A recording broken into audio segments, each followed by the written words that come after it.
Well, the first film is about two guys. It's actually the same guy.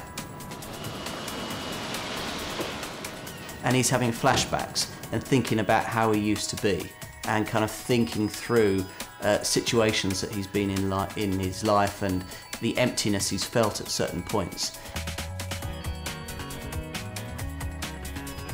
Actually realising what was wrong and the kind of starting point that he needs in how to fix it.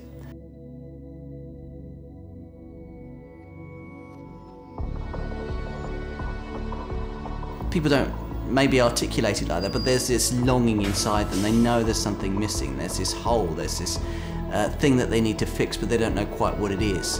And then I started thinking about the process that I'd been through when I was 25, 26, coming to faith in Christ.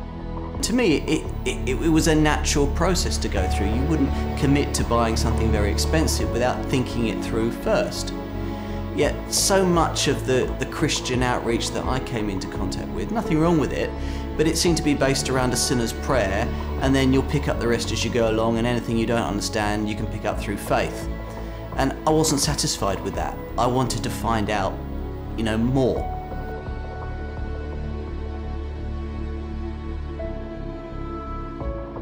I felt that a lot of what Christian outreach was answering questions that people weren't asking. So I wanted to do something that brought them to the point where they were asking those questions. What I've realised is that it all comes down to three questions that, on my own, I just can't answer. Why am I alive? Does my life have any purpose? And the clincher, does my life really, really matter? My dream for the films is that they'll change people's lives. Once you hear truth, you can't unhear it.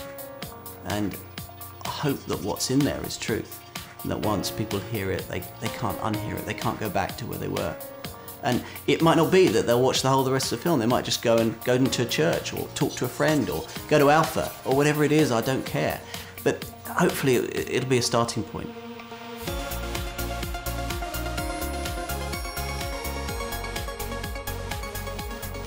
I can understand someone saying, well, I don't need your films, I don't need Christianity, I don't really need religion, I don't need anything. And I can understand that kind of mentality because we're besieged all the time by people sending us emails and messages and marketing material that claims to make our life better when it doesn't. And the natural reaction is just to spam it all, isn't it?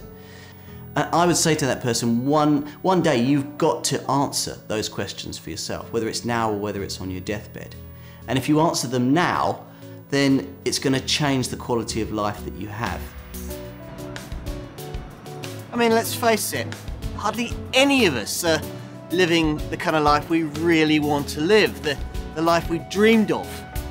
Living life and life to the full isn't about how much money you've got or what possessions you have or any of those things. The most satisfied, the happiest people that I've met have very rarely been the most affluent. They've been the people that have answered those questions, that have that peace.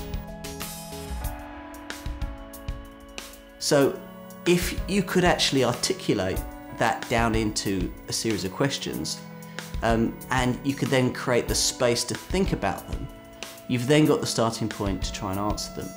And once you've answered them, you've then got a place to live life in a totally different way.